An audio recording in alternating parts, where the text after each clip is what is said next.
otra vez el paquetico, porque me lo voy a poner aquí en el cuello también.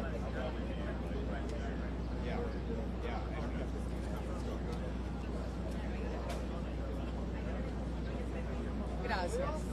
Qué pena. No, yo me quedo si quieres con él.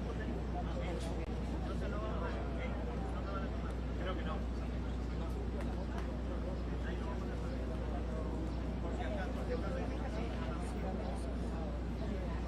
Por si las flies, como dices tú.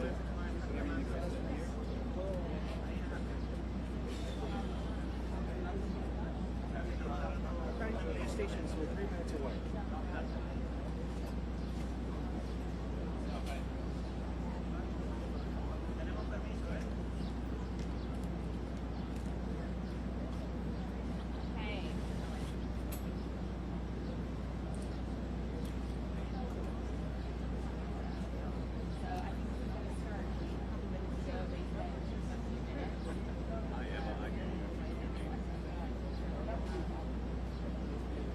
I hear a lot of players have had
about to get started.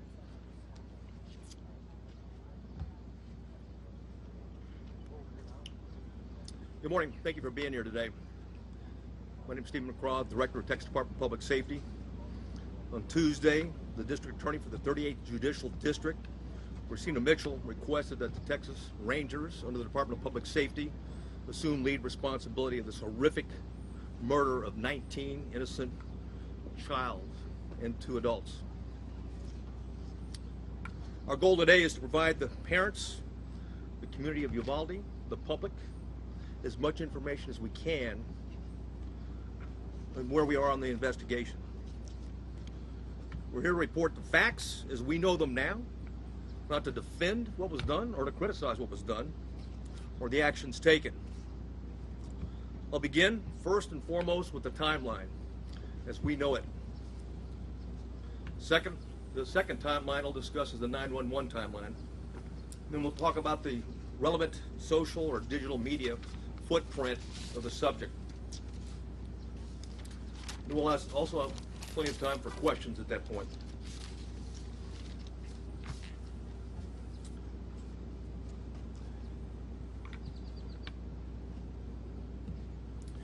At 11:27, we know from video evidence, at 11:27, the exterior door suspected of where we knew the shooter entered, Ramos, was propped open by a teacher. 11:28, the suspect vehicle crashes into the ditch, as previously described. The teacher runs to the room 132 to retrieve a phone, and that same teacher walks back to the exit door, and door remains propped open. There were 2 males, as reported by Regional Director Escalon yesterday. There were 2 males at a funeral home that when they heard the crash, they went to the crash scene. When they arrived at the crash scene, before they got there, they saw a man with a gun exit the passenger side with a backpack, and they immediately began running. Ramos began shooting at him. Did not hit him.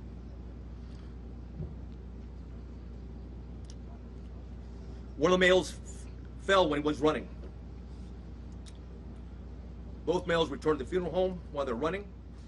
And then again, we see through video, teacher reemerges inside the school in panic and apparently calls 911. 911 call at 11:30. There was a crash, man with a gun. 11:31, the suspect reaches last row of vehicles in the school parking lot. 11:31, the suspect shooting began at the school while patrol vehicles got to the funeral home. I'll point out where it is.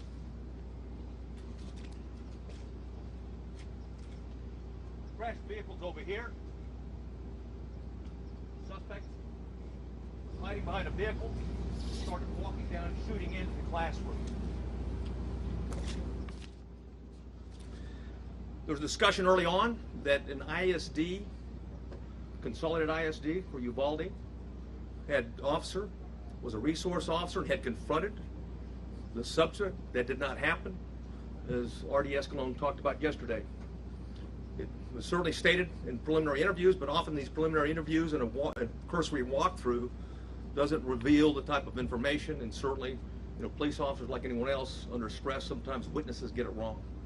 But the bottom line is that officer was not on scene, not on campus, but had heard the 911 call with a man with a gun, drove immediately to the area, sped to what he thought was the man with a gun, to the back of the school, what turned out to be a teacher, and not the suspect. In doing so, he drove right by the suspect, who was hunkered down behind a vehicle, where he began shooting at the school.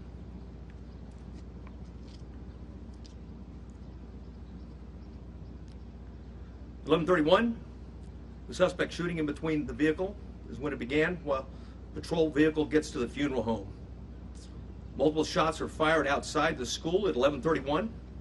Patrol car accelerates into the parking lot, drives by the shooter. That's exactly what I was talking about. That was the ISD officer at that time. He passes and then leaves the camera view. There's multiple shots fired at the school at 11:32, at 11:32:27, at 11:32:36.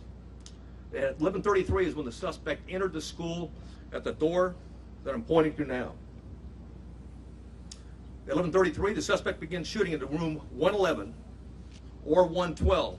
It's not possible to determine from the video angle that we have at this point in time. We do know this, that he shot more than 100 rounds based on the audio evidence at that time, at least 100 rounds. He entered at 11:33, or 11:33, he started shooting in the classrooms, 111 and 112. And 11:35, 3 police officers entered the same door as the suspect entered. All 3 of those police officers worked for the Uvalde Police Department. They were later followed by another 4, a team of Uvalde police officers, 3, and also a county deputy sheriff. So a total of 7 officers were on the scene. The 3 initial police officers that arrived went directly to the door, and 2 received grazing wounds at that time from the suspect while the door was closed. At 11:37, there was more gunfire. Another 16 rounds was fired at 11:37. 1 at 11:37 and 16 seconds, 11:38, 11:40, 11:44. At 11:51, a police sergeant and USB agents started to arrive. At 12:03, officers continued to arrive in the hallway, and there were as many as 19 officers at that time in that hallway.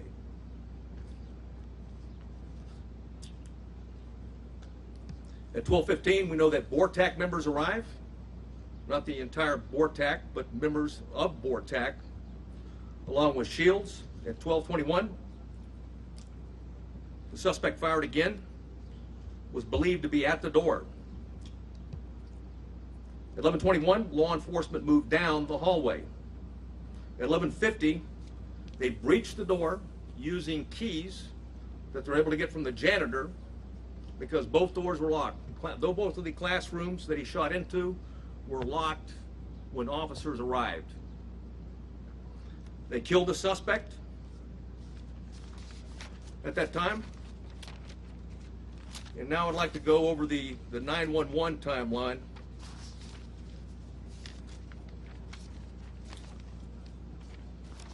So I warn you, it's not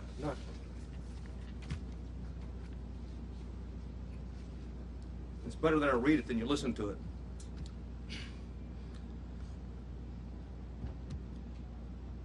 The caller identified, I'll not say her name,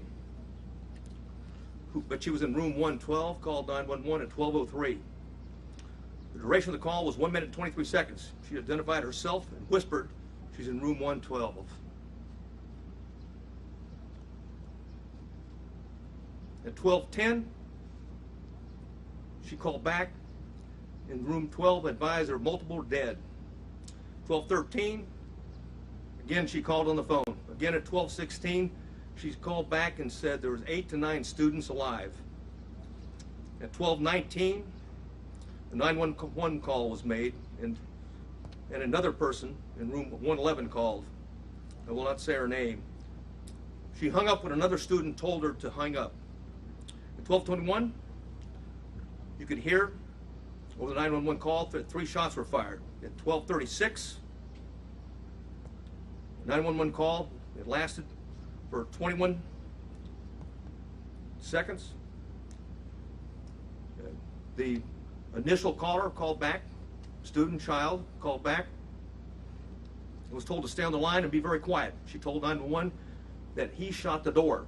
At approximately 12:43 and 12:47, she asked 911 to please send the police now.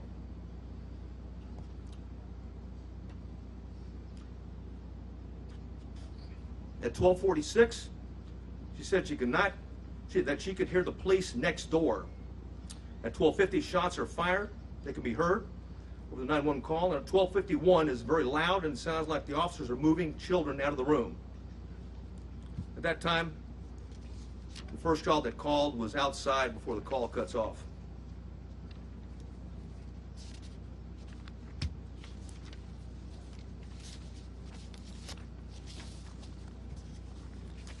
Additional information that we have is that there are 58 total magazines at the school related to the crime scene. 11 of those magazines were inside the school. 3 were on the suspect's body, 2 in room 112, 6 inside room 111, 5 were on the ground, 1 was in the rifle. There were 32 magazines outside the school, but on school property, 1 just outside the school building and 31 in the suspect's backpack that he did not take into the classrooms with him. There was 15 magazines at the crash site. There were 2 magazines at the suspect's residence for a total of 60 magazines. He had purchased and had a total of 1,657 total rounds of ammunition. 315 of those rounds were inside the school. 142 of those were spent cartridges. 173 were live rounds. 922 were outside of the school, but on school property. 22 of those were spent cartridges. 900 were live rounds. 422 were at the crash site. 22 were spent cartridges. 420 of those were live rounds. There's 35 spent law enforcement cartridges total in the school. 8 of those were in the hallway.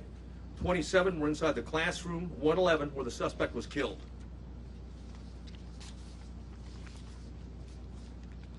I had mentioned that I'm going to go over quickly a digital timeline.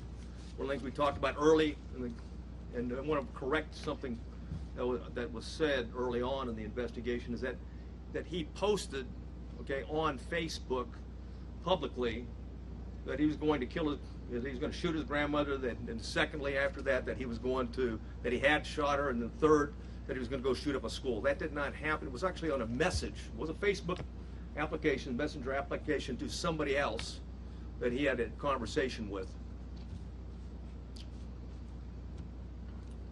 We know that through his digital media footprint, and I'll just do it by date time, that Ramos asked his sister to help him buy a gun. She flatly refused. That was in September of 21. I'll avoid some of these and get to he had Instagram, a 4-group chat, and it was discussed that Ramos being a school shooter. That was on February 28th of 2022. On March 1st of 2022, there was an Instagram he had with 4 people. It was a chat. He discussed him buying a gun. On March 3rd, 2022, there was another 4-person chat. Quotations, word on the street is you are buying a gun. Ramos replied, just bought something. RN.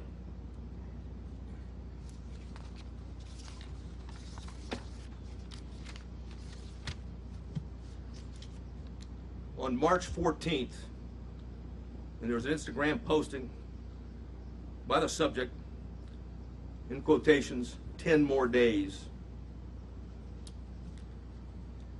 A user replied, are you going to shoot up school or something? The subject replied, no, and stop asking dumb questions and you'll see.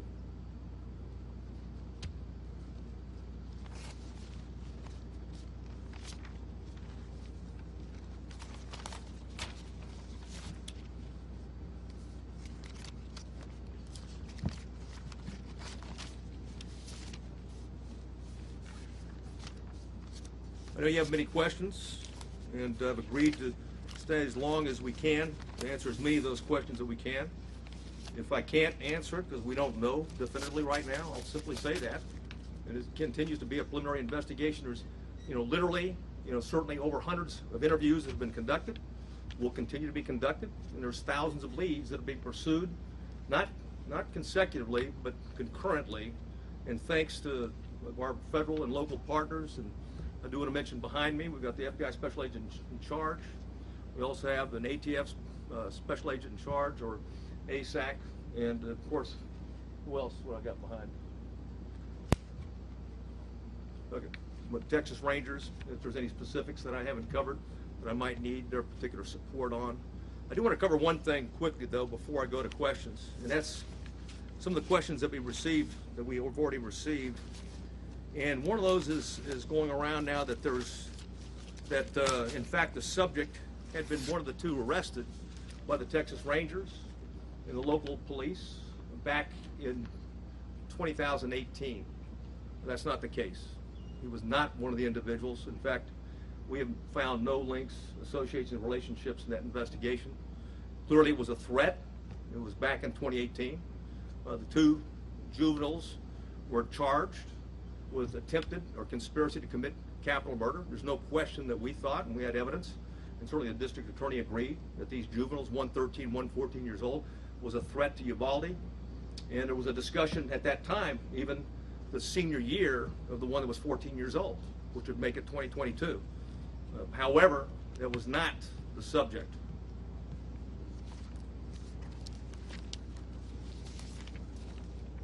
Questions?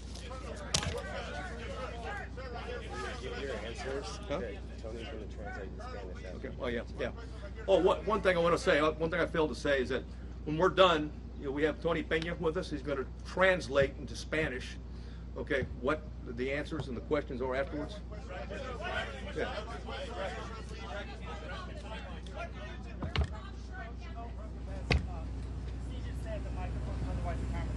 Thank you for doing this, and I do hope you stay here and take as many questions as possible. You say there were 19 officers gathered in the hallway or somewhere. What efforts were made to try and break through that door? You say it was locked. What efforts were the officers making to try and break through either that door or another door, get inside that classroom? None at that time. Why?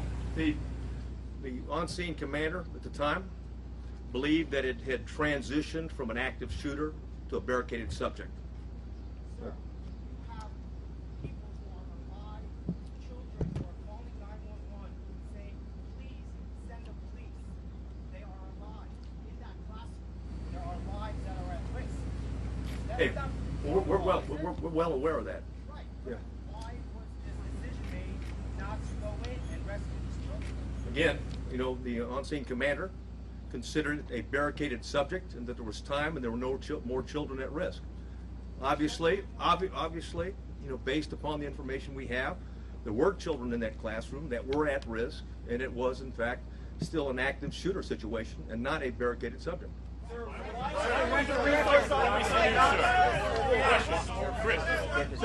was the door packed?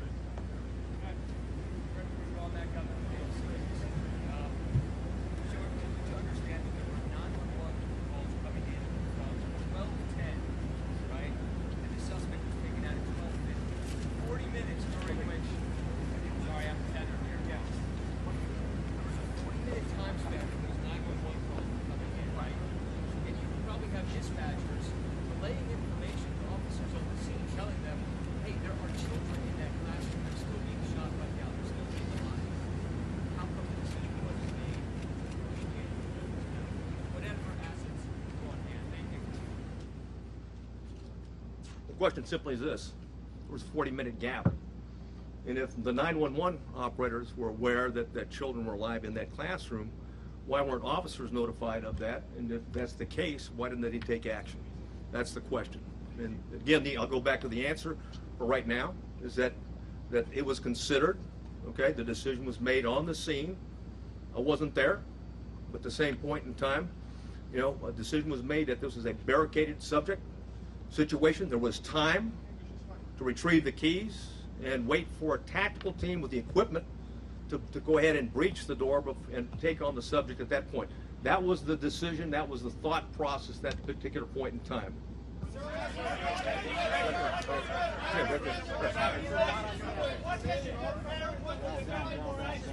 What? What can you tell parents that were here waiting and asking for the police to go in? And there was 19, like I said, there was 19 officers in there. In fact, there was plenty of officers to do whatever needed to be done, with one exception, is that the incident commander inside believed they needed more equipment and more officers to do a tactical breach at that point. That's why BORTAC was requested on the scene. As soon as they were there, they executed a search, or at least a dynamic entry, and went in. And of course, that was not till 12. That was not till 12:57.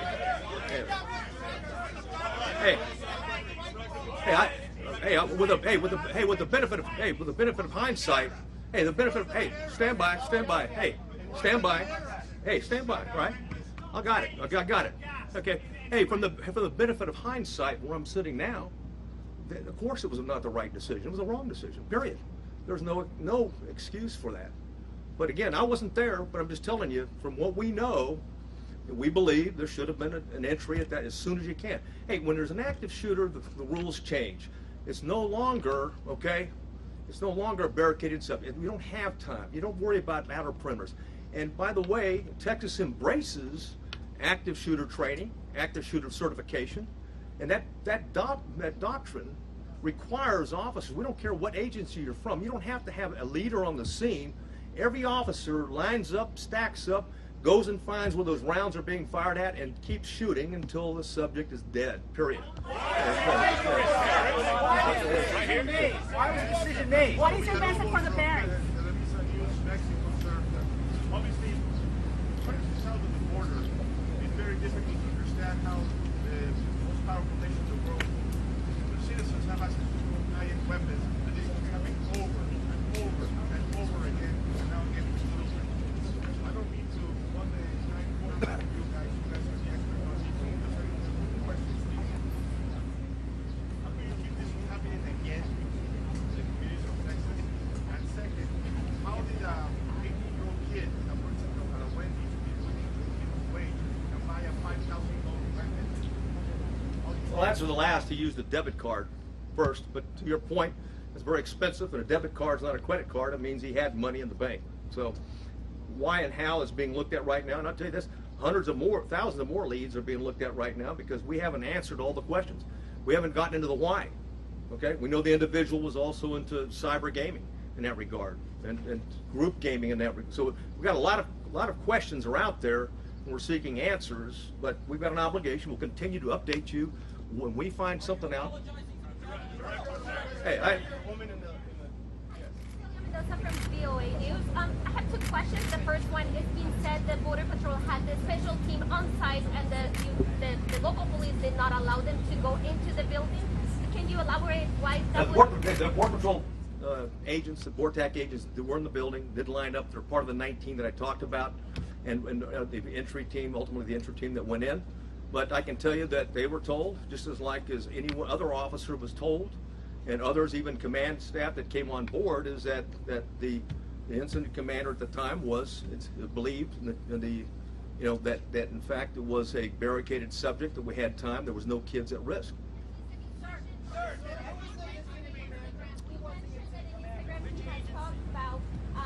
Having chats and group chats and talking to people. Why wasn't he on any radar? Nobody. I wished he was. Because then there's no question. And I'll say this right now, but every time we have one of these and there's copycats, okay, and we need the public, just like we did back in 2018, there was a public, okay, that came forward that we got 2 people that are about to shoot up a school or planned to shoot a school. It's imperative on the public when you get something, just because it sounds like he's a nut, he may be a nut, but just because it sounds like impossible to do, he may be intended to do, as I've read the timeline based upon the chats that he had. So we need everyone, when we have a threat to life like that, to take it seriously and report it, because ultimately this is tragic. What do you tell the parents of 19 kids or the families of two teachers? Yeah. Morgan. Hey. Yes, sir. Morgan Chesky, NBC News. You said you wanted to wait for tactical gear. By 12:15, you had at least 15 officers and shields on scene. Yeah. Yet you did not breach the door until 12:50. Hey, like I've said it before, is that, well, first of all, when it comes to an active shooter, you don't have to wait on tactical gear. Plain and simple, you've got an obligation. What I know now, okay, absolutely, it was an active shooter, because you can transition. Keep in mind, in the doctrine, okay, of active shooters, you can transition from an active shooter situation to a barricaded subject or a barricaded with hostage subject. But if shooting continues and you have any reason to believe that there's individuals alive in there, you've got an obligation to move back to an active shooter posture, and that means everybody at the door. At 12:03, you got a 911 call from the teacher saying there were children alive in classroom 112, 8 to 9 children. Is that teacher, are those children still alive, and why was the school resource officer off campus? And did Uvalde SWAT respond to the scene? Well, Uvalde has a part-time SWAT team, number one. The ISD's got, they've limited officers. I think, what is it? Only got 6? They got six, yeah. The Consolidated Independent School District has 6 officers, and they didn't have one posted at that location. And someone said, "Hey, what do you tell the parents?" I mean, bottom line is that, or someone talked about and said, when there's kids in the room, why wasn't there an entry? Because it was believed, like I said at the time, that the subject was stationary, barricaded. There was no risk to other children. Again, on retrospect, from where I'm sitting right now, clearly there was kids in the room. Clearly, okay, they're at risk. And oh, by the way, even when you go back to shooting, there may be kids that are injured. Okay, they may have been shot but injured, and it's important for life-saving purposes to immediately get there and render aid.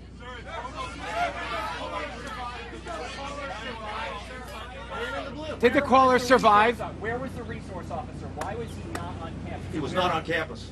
Why? Well, Where was he? Again, we'll have all those answers down the road. Okay. But, Sir, did those callers survive? yeah.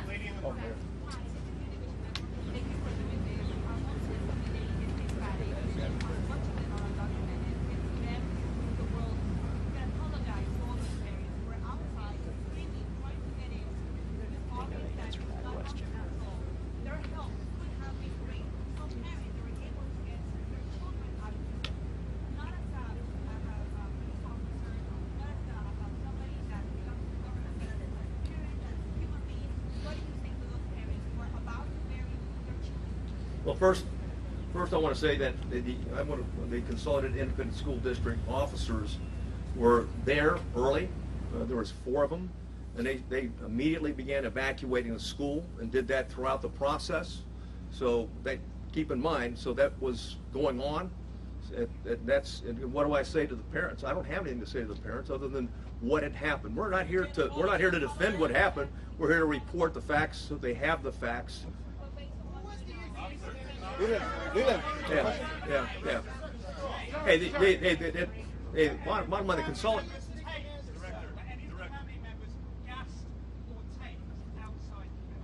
I'm sorry? Oh, gas. I don't have any information on that.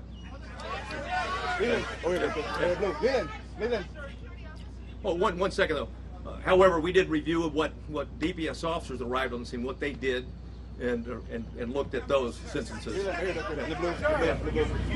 parents of the children who died are watching right now, and they're hearing you say that not everything that could possibly have been done as humanly fast as it could be done was done. Are they owed an apology from somebody, be it the incident commander and the police department here? If I thought it would help, I would apologize.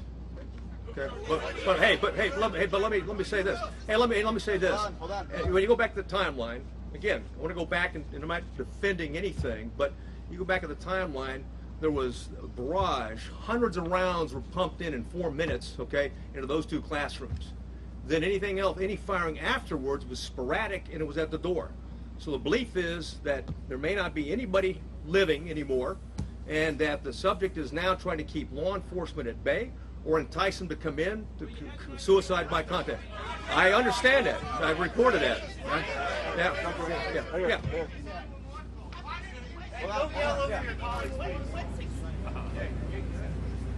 Jack Wilkerson in New York Post. Can I ask 2 questions?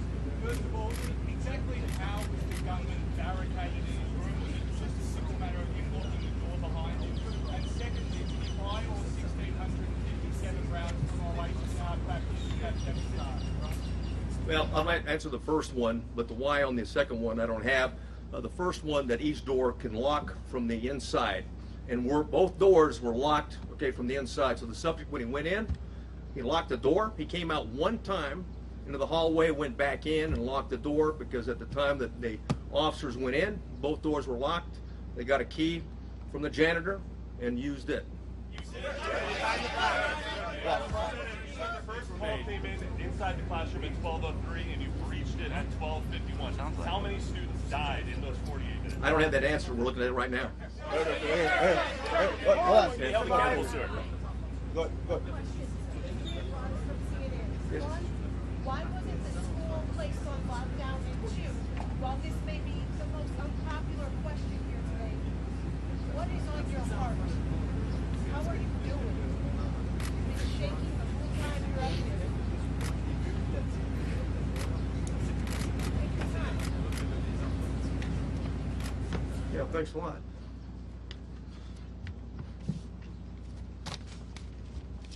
You know, forget how I'm doing. What about the parents of those children?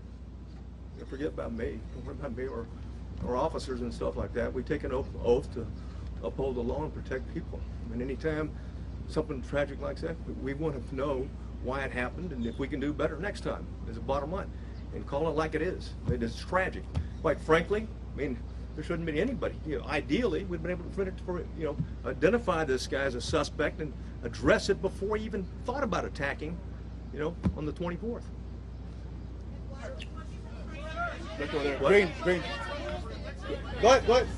There's a lot of ammunition, a lot of rounds. Are there other people that you're looking at to arrest? That hated them. And we're looking at other people.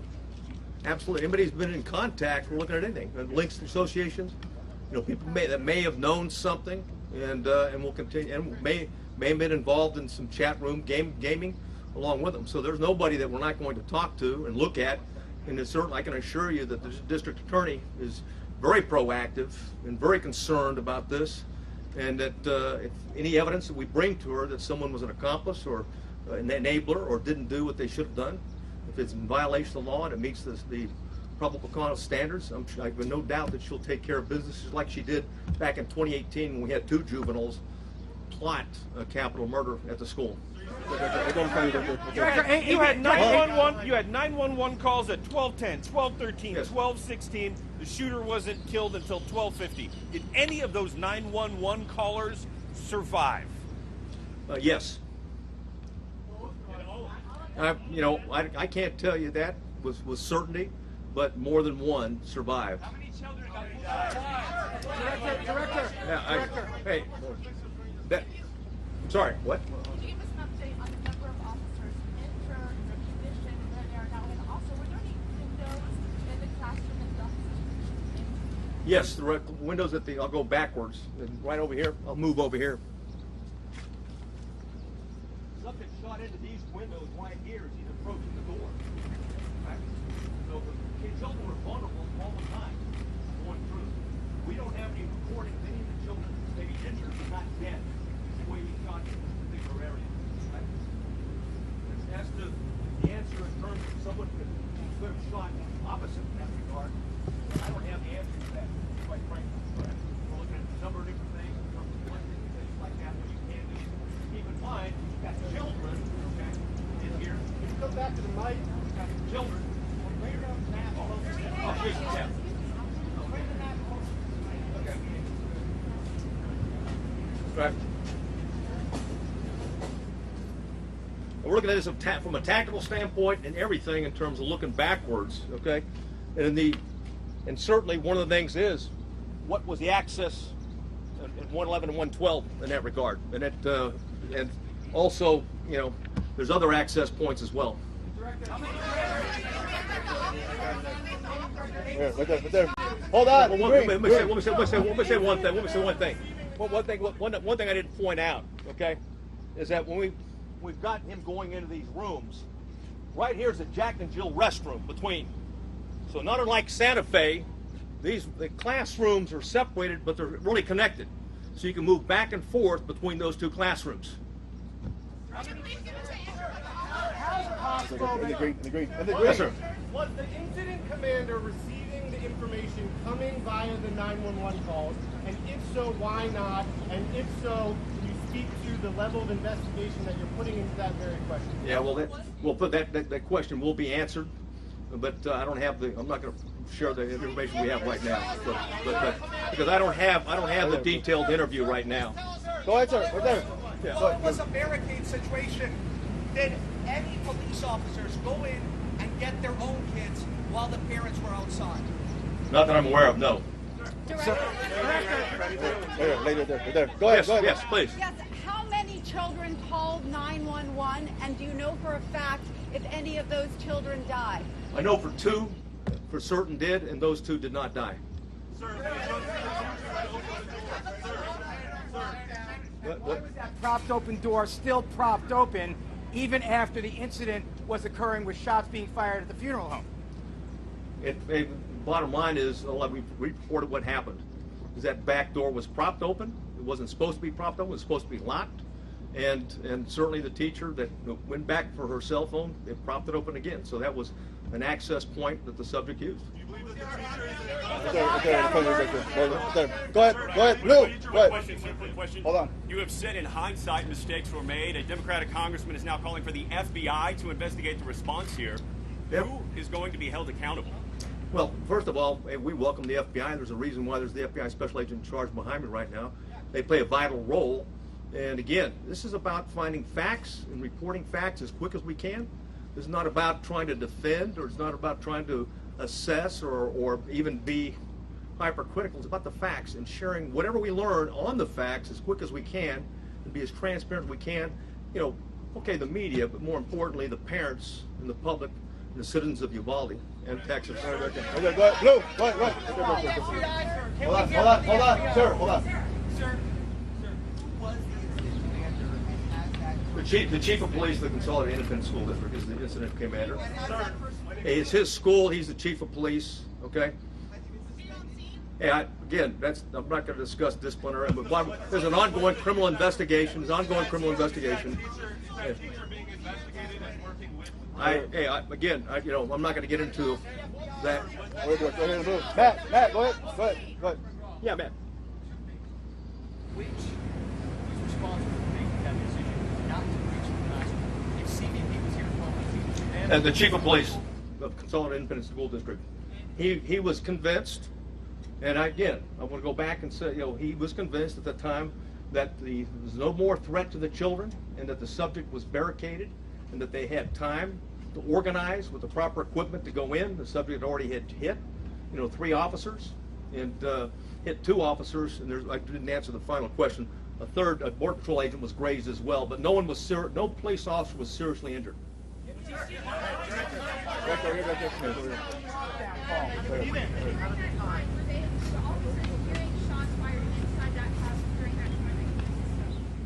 Yes, they did. He shot, and I went through the timeline before where he continued to shoot periodically, sporadically. The last, I think I already gave you the timeline. I'm sure I went through it, but the last time that the shot right before the entry, okay, was he shot at 12:21. So. At the officers or at the children? No, not at the children. I'll tell you what, we don't know yet. We believe it was at the door, is what he fired at. Go ahead, right there. That's, hold on.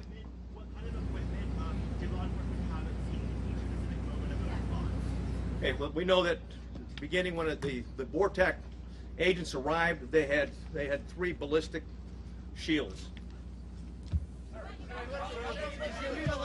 Yeah. What? Last question. Where's thy children? Hold on.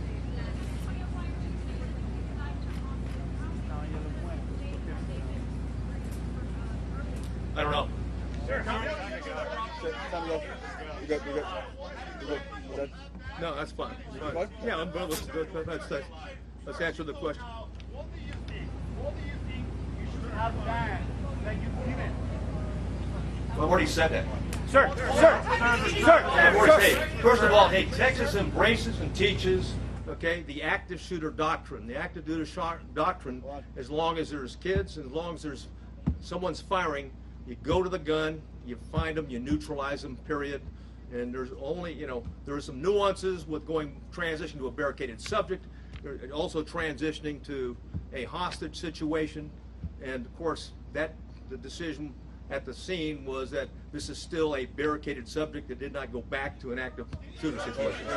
Go ahead. Yeah. Where is the police chief and why isn't he here to take our questions? Well, because I'm here to address the latest timeline and facts that we know. You're certainly welcome to reach out to them. Yeah. I defer to. You want to get the question? hold on. All right, that's fine. How many children were pulled out? Hold on. Sir, you've now been on the scene for several days. Two things. What exactly is your role in this investigation? And hearing all this, and given that the FBI goes through lengthy efforts to study active shooter situations like this, do you think this is something that requires an independent investigation by whether a federal agency or by you guys or someone else? Thank you for the question. So my name is Oliver Rich. I'm the special agent in charge of the San Antonio division. First, I want to say I understand there are a lot of questions and there's a lot of frustration in the public, and our heart goes out to the families and the victims in this tragedy. I will say our role here remains the same. We are here to assist in this investigation, to provide the support to the community to the best of our ability. We've had 200 people here for over 4 days. We have people working all across the country to support this community and to support this investigation. We are continuing in that vein. We have victim specialists here working with people in the community, and we will continue to do that. If the facts bear out that there is a federal nexus, then the FBI will conduct an appropriate investigation at that time. But for now, we continue in this to support the Texas Rangers.